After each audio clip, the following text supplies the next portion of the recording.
Hi, welcome back to Common Sense Care, Parenting Your Gender-Confused Child with Truth and Love, brought to you by Partners for Ethical Care. The gender industry's one-size-fits-all answer for all people who struggle with their gender identity is affirmative care, which means pushing them toward being transgender identified. But in no other area of medicine or education or childcare is there a one-size-fits-all answer that fits every person. At Partners for Ethical Care, we believe that each person is an individual and should be given the support and care that's most appropriate for him or her. So welcome back. I'm Maria Keffler. And I'm Erin Brewer. And what are we talking about today, Maria? Today, we're going to talk about the fallacies of the gender industry. One of the things that you and I and most people who have been dealing with this issue for a while have recognized is there are a lot of logical flaws in not just this ideology itself, but in how it's presented. So we see headlines that they don't really represent what's actually going on. We hear arguments that are quite often false dichotomies. And that's really a lot of what I think we should talk about today is what is a false dichotomy and how are those being used to propagate this idea that people can change sex?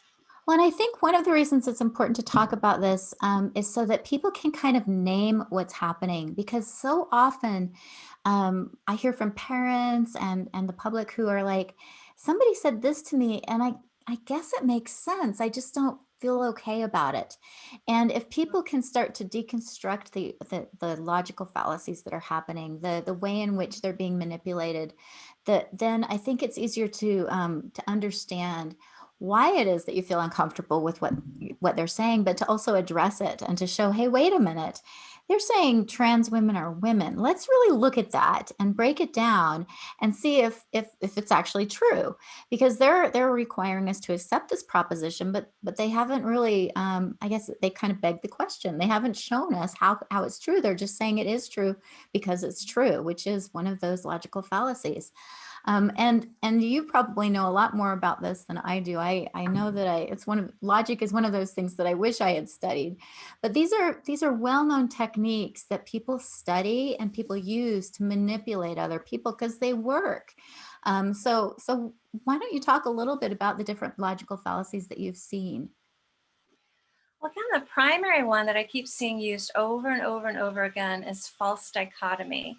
And a false dichotomy is where two options are presented and it's said those are the only two options. There's no other options. And if you're not listening for that, when someone tells you that, we tend to kind of believe what we hear, especially when someone says it very authoritatively.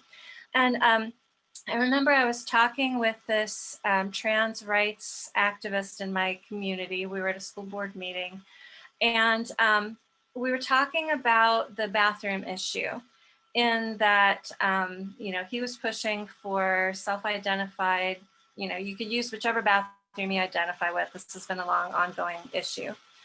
And so I listened to him and I said, yeah, I hear what you're saying. I get that that's a problem for kids who feel that they do not match the sex of their birth. I understand that can be uncomfortable.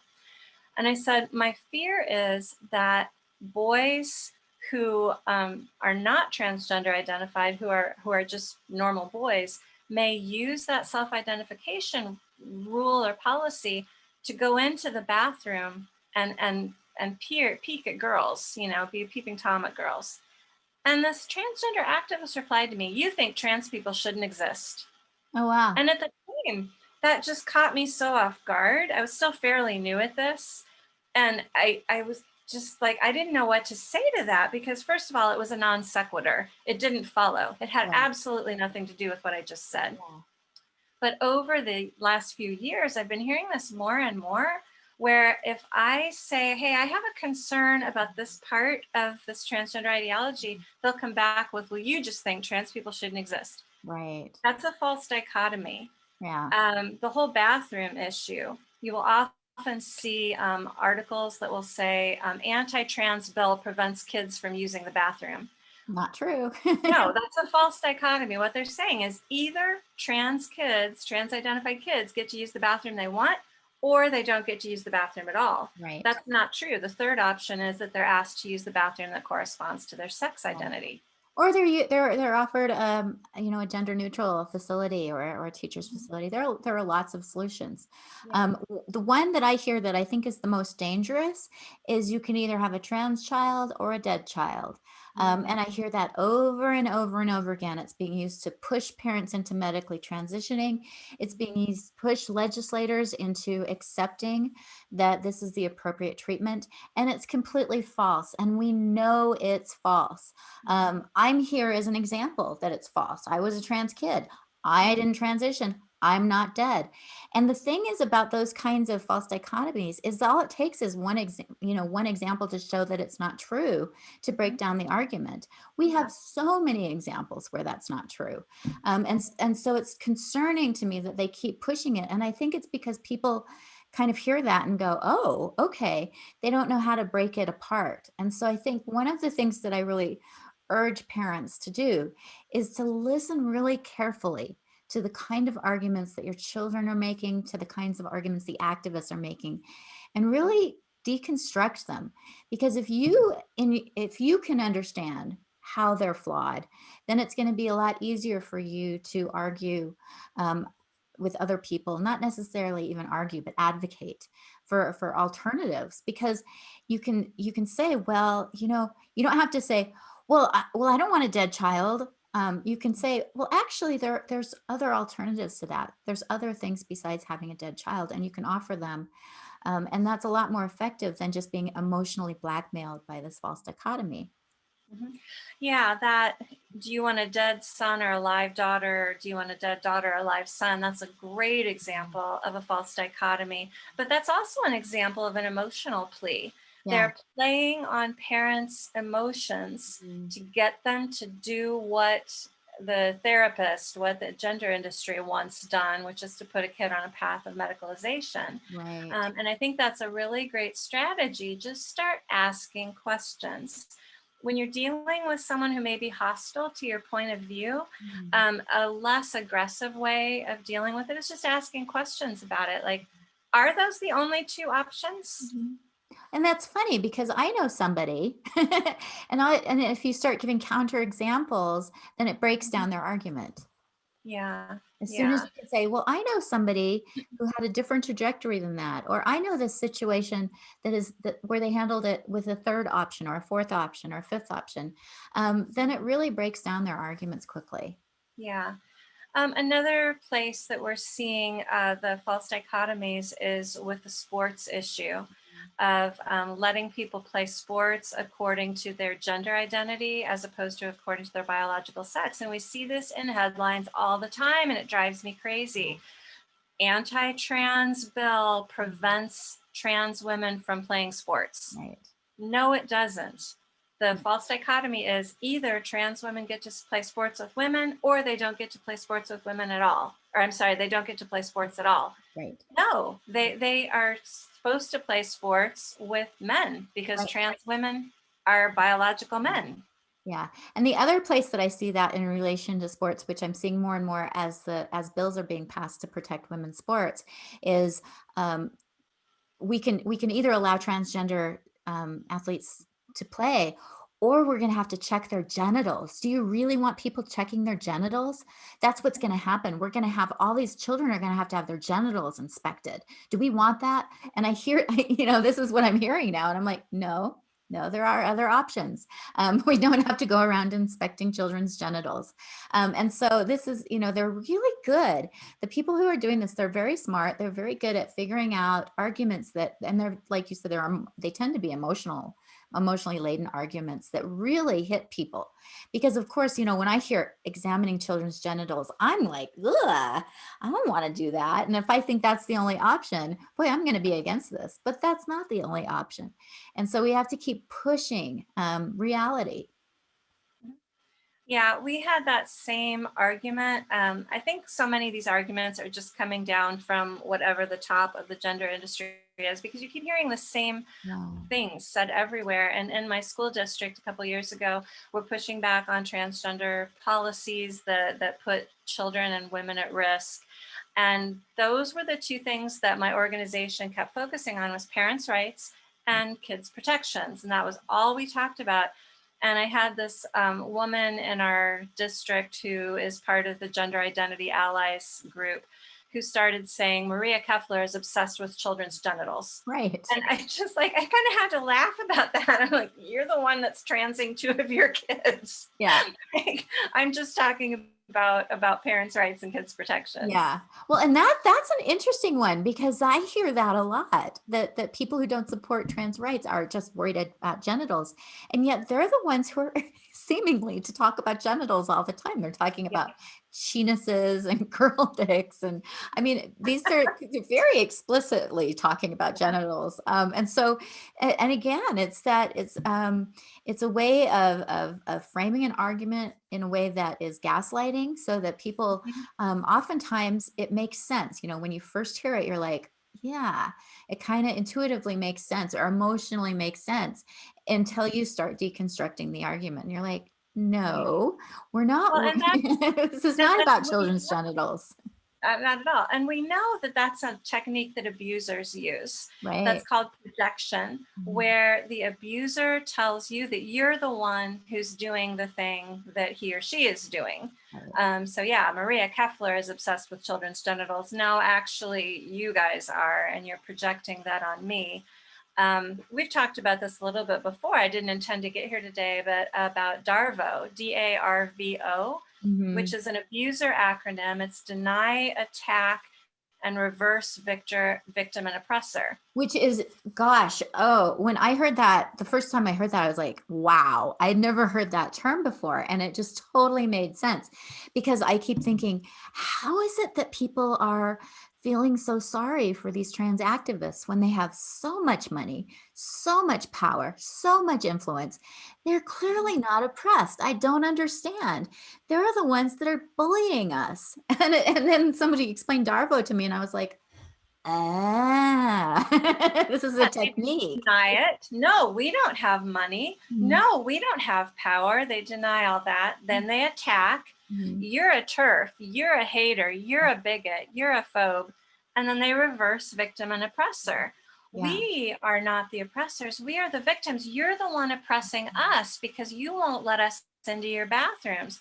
You're oppressing us because you won't let us have sex with lesbians and call ourselves lesbians. You won't let It's us just medicalize your children. You don't want us to retard your children's development. You guys are such bullies. I mean, it really yeah. is exactly what's happening. So I think, and again, these are all so emotional. And I think part of the problem is, again, the way the press is presenting this, that they've been so disingenuous. And I really encourage parents to be aware of that, because it's such an influence. And even if your kids haven't been kind of indoctrinated into this ideology, to talk with them about it.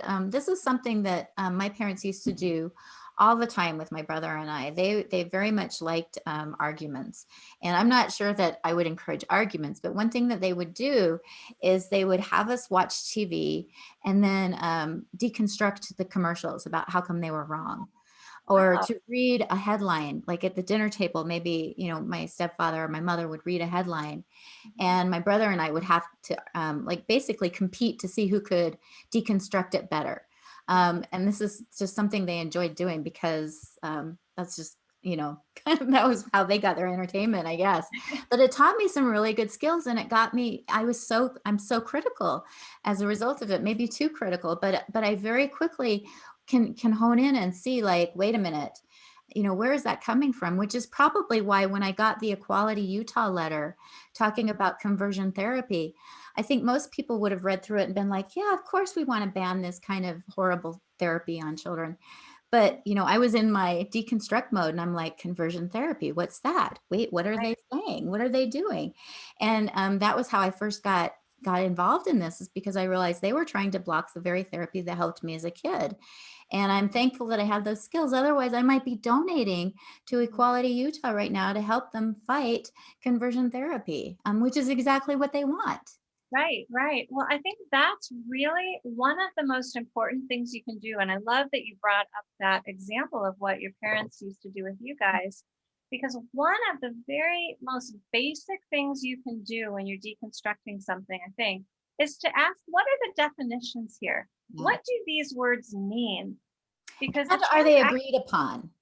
yeah, and are they agreed upon? Because quite often we are talking about very different things. Most people, I believe, most people in the culture, when they hear conversion therapy, they're thinking electric shock treatment. They're thinking aversion techniques. They're thinking ice cold water baths. And Even really, reparative rape, which I've oh, heard people talk about yeah. as part of conversion therapy. And of course, we don't want, oh my gosh. But that is not what conversion therapy means to the trans activists and to the gender industry. To them, conversion therapy is defined as anything other than affirmation. So Yeah, that means anything other than telling a child, yes, you absolutely are transgender. right. And I mean anything else. Anything. Yeah, Except even a parent who's like questioning, not wanting to use the pronouns is now considered conversion therapy among the activists. The UN is actually trying to push an agenda where they're trying to criminalize conversion therapy, and that would be parents, that would be pastors, that would be crosswalk guards, that would be doctors. Anybody who interacts with a child who doesn't affirm them Well, would be. that brings up that's actually another false dichotomy, Mhm. because the false dichotomy is you either affirm the transgender identity, tell that child, yes, you absolutely are transgender and we need to medicalize you, or you're an abuser. Right. That's the false dichotomy that they've set up. So Yeah. when you hear a parent is unsupportive, a parent is toxic, a parent is bigoted, what they are really saying is that parent has rejected the affirmation only plan. That parent is saying, no, I don't think every child should be put on a path to medicalization. That's the definition Right. of, of, of affirmation vice abuse. That's the false dichotomy there. And it's amazing just thinking about that, the definitions, how quickly they've been able to kind of appropriate definitions. They now sort of freely refer to biological women as cisgender if they don't claim a transgender identity, which is incredibly offensive to me and to a lot of women who are like, what does it mean to identify as a woman? Like, what does that even mean? They're putting labels on us, and this is a term now that has pretty much been accepted in society. I see all the time grown people referring to themselves as cisgender, and I'm like, wow, you're just buying into that. Like, do you even know what that means? Do you even understand what that label is doing to you? For me, as someone who had gender dysphoria as a child, it's very offensive. For detransitioners, it's very offensive. For most women who have struggled with feeling comfortable as a woman most of their lives, it's very offensive. And yet it's a terminology that's sort of just been injected into our society and accepted, probably because most people don't even know what's going on. Right. They've been told that's nice. That's Yeah, kind to right. use that.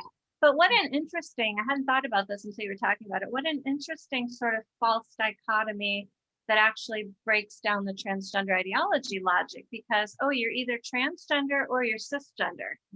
But wait a minute, I thought gender was on a continuum Yeah. and you could be anywhere from G.I. Joe to Barbie doll. Mhm. So if it's a continuum, how is there a dichotomy? It's also And fluid. right.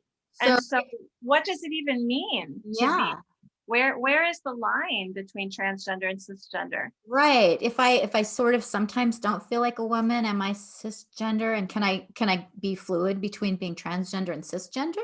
Mhm. Can I be both? Can I be neither? Like, yeah, I mean, and that's what, To clarify, we're talking about personality. yeah. We're just talking about personality, and personality can be anything you would like it to be on any day that you would like to be. But the actual dichotomy is there's men, there's women. Mhm. That's the real dichotomy. There's there's nothing else. Right. Yeah. And it's so interesting to me because these rely on regressive gender stereotypes. So basically this very progressive movement, which claims to be, moving us forward, is actually hurling us backwards, because they're basically saying that gender is defined by these regressive gender stereotypes, and and your sex is actually influenced by whether or not you ascribe to them, which is quite shocking, really, that your sex changes based on your personality or based on your behavior at the time. So in theory, my sex can change when I'm struggling with gender dysphoric feelings.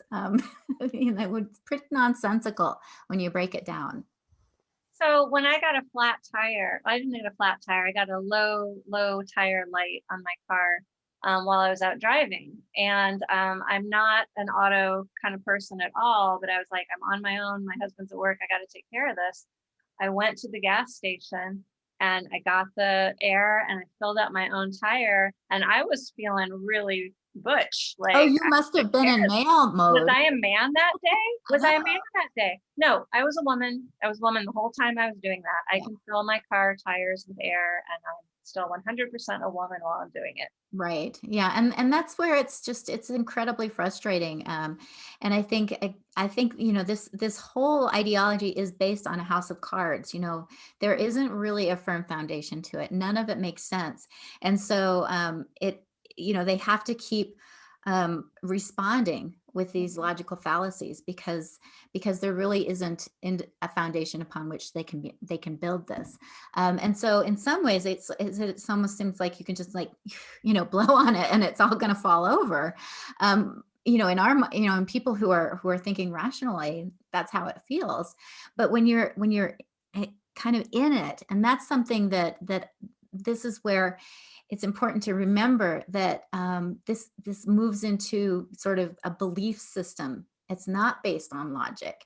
They're trying to push it based on logical fallacies, but underlying those, that is a belief system, is what is something, a cult, or a religious belief system based on the concept that your soul is gendered and can be born into the wrong body. And so that's part of the problem, is that they're trying to argue logic with something that's a worldview or a belief system. And unless somebody assumes your same belief system, then none of this is going to make any sense to them. Yeah. I think we have a video clip from John Corvino talking about false dichotomies, and I thought he really explains it really well. He did an excellent job, and I just want to encourage people to go to his website, because if you want to like short lessons in all these different kinds of logical fallacies, he talks about slippery slope, he talks about begging the question, he talks about all these different ways in which people can use what seems like logic to forward their perspective, but actually, if you know what they're doing, red herrings, straw man, if you can identify, oh, I know what that is, then you can, first of all, you can understand why you're feeling like, wait a minute, this doesn't really make sense, and you can address it. So let's watch that video. Suppose we walk into an ice cream shop and they're out of vanilla. And you say, well, I guess you're going to have chocolate then. Well, actually, no. What if there are other flavors? What about strawberry or butter pecan or boom chocolate cookie core? It's an actual flavor. The problem is you've leapt to a conclusion while ignoring key alternatives. That's the fallacy of false dilemma. You're saying A or B, not A, therefore B, while forgetting about C and D and so on. What a false dilemma does is to oversimplify in a way that renders the argument unsound. Now, you might object at this point, yeah, but couldn't there also be a false trilemma or a false quadrilemma? Actually, I'd agree with you. The problem is the same. By forcing a conclusion while leaving key options off the table, these arguments commit some version of the fallacy of false dilemma. Oh, that was such a good video. I love the way he presents these things. Yeah, and it's just so quick and so simple and so clear. And you just go, Oh, Well, right. and it's something I think we have not been taught to think this way. I Mm, know in the schools are not teaching critical thinking skills anymore. And that's really what looking at fallacies is. It's learning to look at things critically, or like your parents taught you.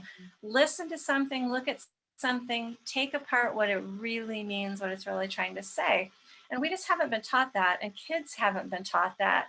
Um, I've been married for over 21 years, and we have had some arguments in my marriage over the years. My husband loves to argue. He's one of 5 kids, and it's recreational for him. yeah. Like he gets a charge out of debating and arguing. Yeah, I that's grew how up my parents were. Yeah, it was like entertainment. They Yeah, enjoyed. and I grew up mostly alone. My only brother's 12 years older than I am, so he was more like an uncle than a brother. So I didn't have that sort of iron sharpening iron kind of Mhm. experience. So about 10 or 12 years into our marriage, I remember the moment going, I'm so tired of this. I'm so tired of losing fights.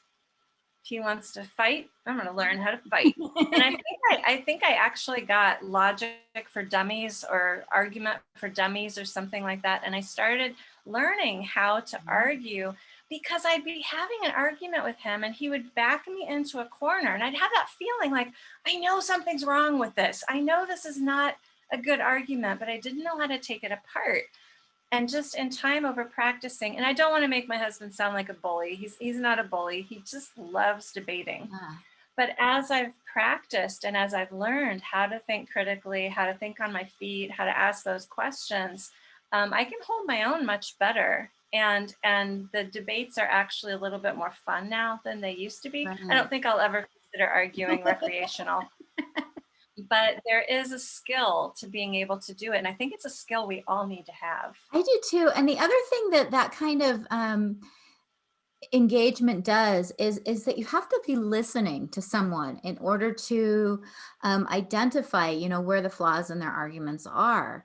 And that's something that I don't think we're doing a very good job of either, is listening. And if somebody's talking to you and you're just constantly trying to interrupt and trying to interject, they're not going to feel very heard. So even if you have someone who you completely disagree with, if you're able to let them present their argument and listen, really listen to it, and then kind of counter it with a question, that's going to feel so much more respectful than just rolling your eyes at someone or saying, well, that's stupid or that doesn't make any sense.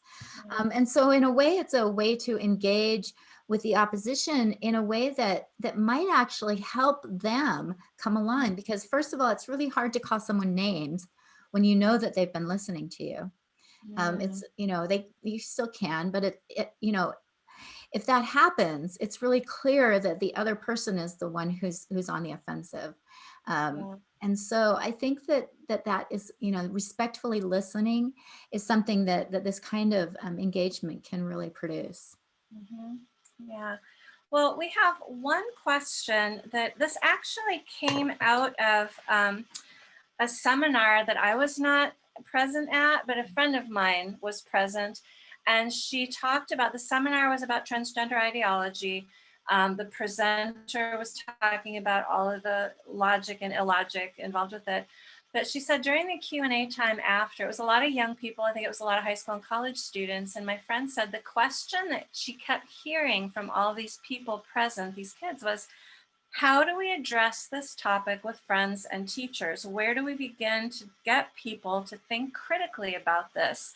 Like, how do we have those conversations? That is such a good question. And again, I think part of the way you get there is listening. You start out by being willing to listen.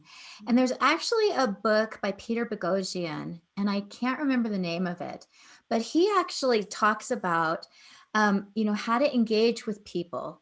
And the first thing that you need to do is develop a rapport with them. So before you try to change someone's mind, you need to develop, even if it's just a pretty superficial relationship, but some kind of relationship. Otherwise, they have no desire to listen to you. So letting them know that you're sort of committed to the relationship. So, you know, ask them about themselves, find out about themselves, you know, find out, you know, build that rapport first. And then those questions, those critical questions, That way the person doesn't feel attacked. And it requires them a lot of times, I've seen this with my kids. I've even seen it with myself, where it's easier to admit changing your mind. It's easier to admit you're wrong when you're the one who comes to that conclusion than when someone is like, you're wrong, you're wrong, you're wrong. Yeah. And so if you can kind of gently guide someone to that, it's going to be so much easier for them to admit that they were wrong than you just sort of, putting it right in their face and showing them how they're wrong. Yeah, I think that's a good point. And I think those questions are so important because they are not aggressive. If you can ask a question calmly, really with concern and a genuine sense of, I want to understand, I want to understand where you're coming from. I want to understand what you think about this. And even I've heard you suggest this, Erin, just say like, I really don't get it. This is something I don't get. Can you help me understand this part of it? Yeah, this just I'm stuck here. Just and because then they feel like you're trying, you're working on it. And I really feel like in this particular ideology, it's on such shaky ground that it doesn't take much to blow that house of cards over.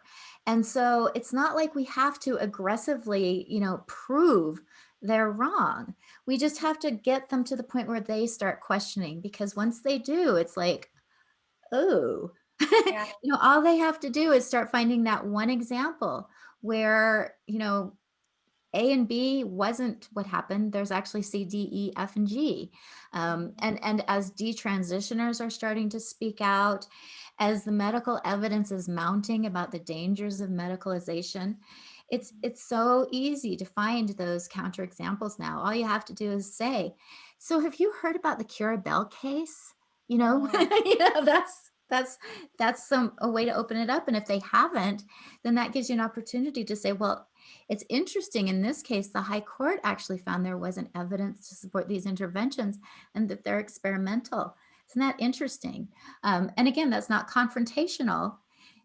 It's just a way of sort of starting a conversation and discussing it. With this issue, really the only way to continue to believe that these things are true is to not entertain any questions, is to not let yourself listen to questions, to keep yourself from hearing dissenting voices. And that's really what the industry is trying to do. It's trying to keep people from being able to ask those questions. It's what's happening in the media with the false dichotomies in the headlines. That's the only way to propagate this, to continue the lie, is to silence the truth, because you're right, the truth is really overwhelming. Yeah. And again, anytime you've got an ideology that's based on belief systems and they're trying to present it as logical and factual, it's pretty easy to break it down. But it's that connection. You really have to build some kind of a rapport with the person before you can start to sort of plant those seeds of questioning. But once you do, there really isn't much for this ideology to stand on. So again, arm yourself, I think, with these ways to break down arguments. Go to, I would suggest watching some of, tell me his name again, John? John Corvino. Yeah, watch some of these videos and practice. I think it's really good. I know, Maria, you don't like doing this, but if you can find someone who you can practice, have somebody engage in an argument with you for practice, so that you can start seeing these techniques. So you start naming, okay, oh, I know what she did there. That's this. I know how to address that. I have to, do this. It will really help you when you're under stress, because a lot of times it's hard to think clearly when you're being bombarded with information, or when you've got a trans activist yelling in your face, or an angry kid. And that's probably not the time to engage in an argument anyway, but at least you can sort of name what they're doing, and that will help you sort of feel settled in, okay, I know what I'm dealing with here. Well, in today's culture, there's a wealth of opportunity to practice these skills.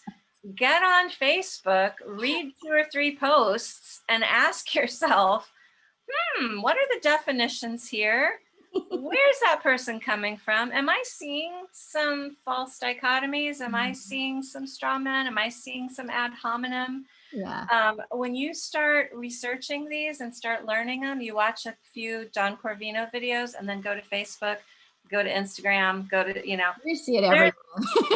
you will see them all over the place, and you'll probably be terrified for the future of humanity. And I'm so sorry that we've done that to you. Yeah, but the other thing is, I notice I do them too. I mean, I think we settle into these because they're easy. They're easy. They're sort of a lazy way to make an argument. And when you're with somebody who agrees with you, it's really easy to sort of, put these out there and have them go, yeah, yeah. Right. And so, unfortunately, like you said, they're not teaching these critical thinking skills in the schools anymore. And I think Not in the public schools. no, I think it's a huge disservice. So parents, maybe arm your kids with these skills too. Get them maybe not debating, but just to understand how these different arguments can be used.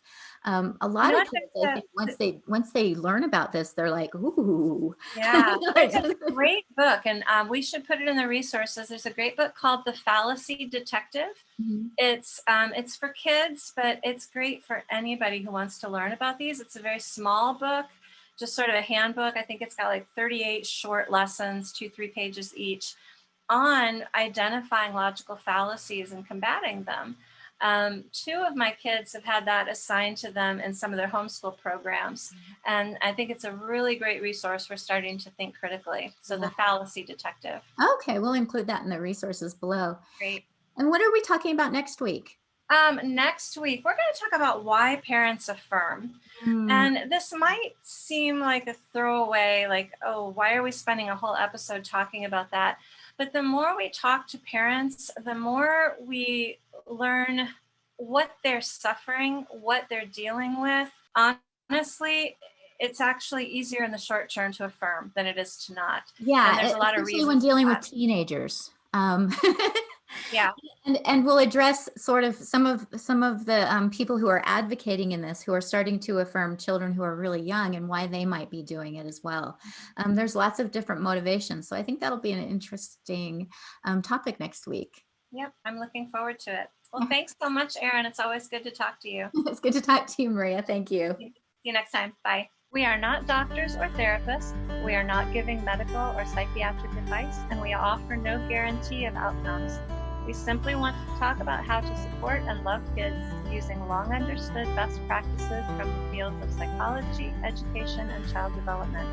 We're glad you joined in our conversation today, and we hope that you took away something you can put in your toolkit for parenting your gender-confused kids with